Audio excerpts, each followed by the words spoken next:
በስመ አብ ወወልድ ወመንፈስ ቅዱስ አሐዱ አምላክ። በስመ አብ ወወልድ ወመንፈስ ቅዱስ አሐዱ አምላክ። በስመ አብ ወወልድ ወመንፈስ ቅዱስ አሐዱ አምላክ ማለት ጦርነት የሌለው፣ ችግር የሌለው፣ ረሃብ የሌለው፣ ጠብ የሌለው፣ ክርክር የሌለው፣ መከራ የሌለው ኑሮ ማለት አይደለም። እና እንግዲህ እንዴት ነው ሲባል መከራ ውስጥ ሆኖ ረፍት መሰማት ማለት ነው። እሷን ሰላም ለሐዋርያት ስለሰጣቸው የሐዋርያት ሥራ ምዕራፍ 5 ላይ እንደምታነቡት ተገርፈው ሲወጡ ምን እያላቸው ወጡ ነው የሚለው? ደስ እያላቸው ወጡ። ምን ስለሰጣቸው ነው? ሰላሙን ስለሰጣቸው ነው። አሁን ሰው ሲገረፍ ደስ ይለዋል? አይለውም። ያቺ ሰላም ልብ ብላችሁ ስሙ የእግዚአብሔር ቤተሰቦች፣ ለቅዱሳን ሐዋርያት ሰጣቸውና እነዚህ ሐዋርያት ለቄሱ እጁን ጭኖ ሐዋርያት እጅ እየጫኑ ጳጳስ ሾሙ፣ ጳጳሳት እጅ እየጫኑ ካህን ሲሾሙ ይችን ሰላም ለቄሱ ይሰጣሉ። የማንን ሰላም ነው የሚሰጡት? የክርስቶስን ሰላም። በቄሱ ትከሻ ላይ ታርፋለች። አሁን ያ ቄስ ደግሞ እኛ በዝግ ቤት ውስጥ የተሰበሰቡትን ሐዋርያት መስለን ቁጭ ስንል ሰላም ለእናንተ ይሁን ብሎ የሚሰጠን የማንን ሰላም ነው? የእግዚአብሔርን ሰላም ነው።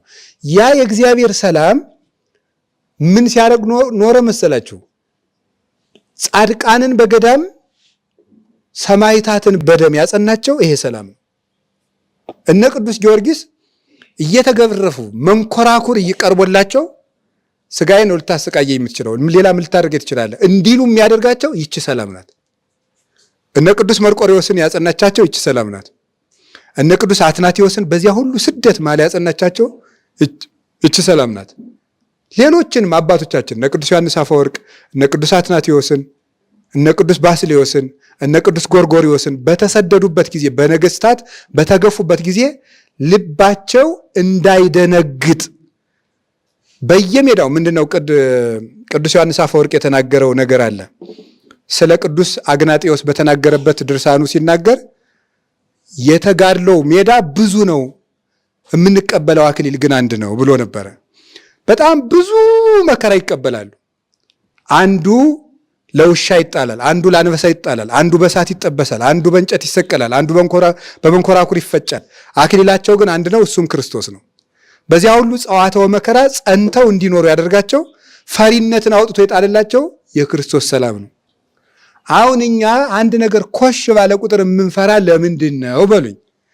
የክርስቶስ ሰላም በትክክል ሊደርሰን ስለሚያስፈልግ ማለት ይሻላል። በትክክል የጌታችን ኢየሱስ ክርስቶስ ሰላም በትክክል እሷ ካደረች በኋላ የፈለገ እንዴ ቅዱስ አትናቴዎስን ሄደው ኧረ እባክህ ዓለሙ ሁሉ ጠላ አሉት። እኔ ቀድሜ ጠልቼው ይላል። ምንም እንዳይጨነቅ ዓለሙ ሁሉ እኮ ጠላ ቢሉት እኔ ጠልቼው ይል ቀድሜ ያለ። እኔ አሁን 3 ሰው እነገሌ እየጠሉህ ነው ብባል እኔ እደነግጣለሁ። ልቡ ለጻድቅ ውኩል ከማንበሳ፣ የጻድቅ ሰው ልብ እንዳንበሳ የተማመነ ነው ያለው ሰሎሞን። ለዚህ ነው እንዳይፈሩ ያደረጋቸው። ቅዱስ ጳውሎስ ሲዘምር ሰምታችሁታል። ሮሜ ምዕራፍ 8 ላይ ቁጥር 35 ላይ ከክርስቶስ ፍቅር የሚለየን ማን ነው? ረሃብ ነው ወይ? ስደት ነው ወይ? ጦርነት ነው ወይ? መላእክትም ቢሆኑ አሕዛብም ቢሆን ካለ ፍጥረትም ቢሆን ልዩ ወገንም ቢሆን ምንም ቢሆን ከክርስቶስ ወገን በላይም ያለው ቢሆን በታችም ያለው ቢሆን ከክርስቶስ ፍቅር ሊለይ የሚችል አንዳች እንኳ የለም ይላል። ስለዚህ ሰላም ለእናንተ ይሁን ማለት እነ ቅዱስ መርቆሬዎስ በብረት ምጣድ እየተጠበሱ፣ እነ ቅዱስ ፋሲለደስ እንደ ፈረስ እየተለጎሙ፣ እነ ቅዱስ ጊዮርጊስ በመንኮራኩር እየተፈጩ ይህንን የ3 ዓመት ሕፃን ቅዱስ ቂርቆስን ያጸናው የማን ሰላም ነው? የእግዚአብሔር ሰላም። የ3 ዓመት ሕፃን እንኳን የፈላ በርሜል አይቶ እሳት እንኳን ትንሽ ነገር እንኳን አይፈራም። አንድ ጊዜ ከተኮሱት ዞር ብሎ ይደርሳ በዚያ ግድም። ያችን ሰላም ለመቀበል ነው ካህኑ ያችን እንድናገኘው ደጋግሞ ሰላም ለኩልክሙ ሰላም ለኩልክሙ። ደግሞ እኛ ደግሞ ተጓደን ምስለ መንፈስ ለከለ ማለት እንደው ሐዋርያት ያገኙትን ሰላም መድኃኔዓለም ይስጣችሁ ሲል ምስለ መንፈስከ ማለት እንደ ቃልህ ይደረግልን ማለት ነው። አዎ ያችን ሰላም ይስጠን። ጻድቃን በገዳም ያጸናቸው ምንድን ነው? ያቺ ሰላም ነው። እንጦንስ ቅዱስ እንጦንስ ያቺ ሰላም ነበረችው። ዛሬ ያለን መነኮሳት እንሸበራለን፣ እንታወካለን። ለምን? እዚያ እስከምንደርስ ድረስ ነው። ገና ጀማሪ ነን። ጀማሪ መነኩሴ ከወደብ ዳር የታሰረችን ጀልባ ይመስላል ነው የሚለዋል መጽሐፍ መነኮሳት። ያቺ ምንድን ነው የምትለው? አንዴ ወደ ግራ አንዴ ወደ ቀኝ፣ ነፋሱ እንደዚህ እንደዚህ እንደዚህ ሲያደርጋት ትውላለች። ግን ወደቡ አለች። መነኩሴውንም ግራ ሲያጋባው ሰይጣን ሲያናውፀው፣ አንድ ጊዜ ገዳም ቀይር ሲለው፣ አንድ ጊዜ ቤተሰብ ጠይቀና ሲለው መከራውን ሊያበላው ይችላል። ግን ዞሮ ዞሮ ግን ከክርስቶስ ፍቅር አይለይም። በአቅሙን እግዚአብሔር ያጸነዋል። ሲያድግ ግን ምን ይላል መሰለህ? አሁን ባለንበት ደረጃ ጓጉንቸር በአቅሟም ታስፈራረናለች። ጓጉንቸርማ ትልቅ ናት።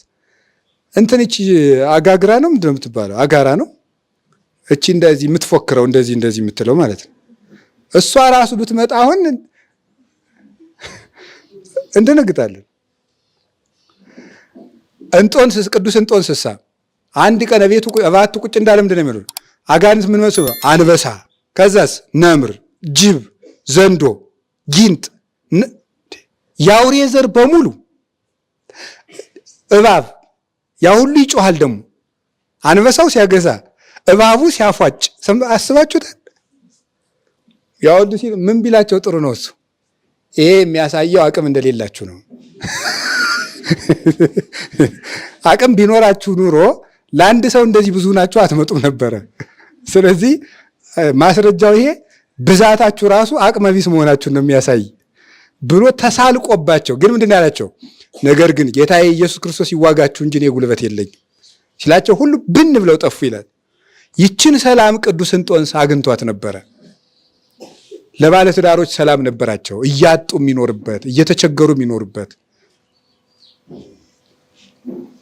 በቅዱስ ሚካኤል ድርሳን አለ አይደለ? እንዲህ ሰውየው ልብሱን ሽጦ ስለ ቅዱስ ሚካኤል ዝክር ሲሰጥ እንደዚህ ያለ ሰላም ነበራቸው። ልብሱን ሽጦ የገዛ ልብሱን ሽጦ ለድሃ በቅዱስ ሚካኤል ስም አበላ። ባለትዳሮችን በትዳራቸው፣ መነኮሳትን በገዳማቸው። ሰማዕትነት ሲመጣ ደግሞ ፈርተን እንዳንክድ የምትጠብቀን ይችን ሰላም ማን ይሰጠናል? ማን የምትሰጠን? ቤተ ክርስቲያን። ማንም የሚሰጠን? ክርስቶስ። ካህኑ ምንድነው? የሰላም ምንድነው? መልእክተኛ። ካህን ጦርነት ሲሄድ የማያምርበት ልዛ ነው። ካህን ጠመንጃ ቢይዝ ውይ ያሳፍራል። እና ክላሽ ይዘ ነው ሰላም ለኩልክሙ የሚል ክላሽ ይዞ ማለት ነው። ኧረ በስላሴ የማይመስል ነገር ነው። ይሄ የማይመስል ነገር ነው። ስለዚህ መድኃኔዓለም ለሁላችንም ያንን ሰላም ይስጠን። ሰላም የሚለው ይሄ አገር ተረጋጋ ምናምን የሚለው አይደለም ነው። ከሱ የተለየ ነው። ያንንም ይስጠን መድኃኔዓለም። ትልቁ ግን የመጀመሪያው የምን ሰላም ነው? የልብ ሰላም ነው። ትልቁ የልብ ሰላም ነው። የልብ ሰላም ከተሰጠን አንድ ሰው እኮ ሰላማዊ ከሆነ እኮ አገር ሰላም ይሆነ። እኛ ራሳችን በየጠባያችን ከራሳችን ጋር ከእግዚአብሔርም ጋር ከሌላውም ጋር ስለምንዋጋ ከራሱ ጋር ያልታረቀ ሰው እኮ ነው የአገር ጦርነት የሚያመጣ። የልብ ጦርነት ያለበት ሰው አገር ይበጠብጣል።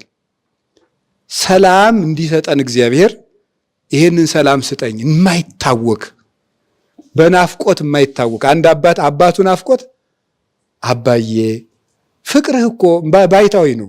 አውቆ ሰይጣን ምን ይፈትነዋል ደግሞ በአባቱ ናፍቆት። አባዬ አንተ እኮ ፍቅርህ እኮ እንደ ውሃ የሚፈስ ነው አለ። ትዝ ቢለው እግዚአብሔር ግን ደግሞ እግዚአብሔር የፍቅር ፏፏቴ ነው አለ። አንተ አባቴ እንደዛ ብትሆንም እግዚአብሔር ደግሞ የፍቅር ፏፏቴ ነው አለ። መልሶ አጸናው። እቺ ሰላም ናት፣ የክርስቶስ ሰላም ናት። የክርስቶስ ሰላም ያለው ሰው የተረጋጋ ፊቱ ብሩህ፣ የማይጨነቅ ሁከት የማይበዛበት እንደሱ ያለ ነው።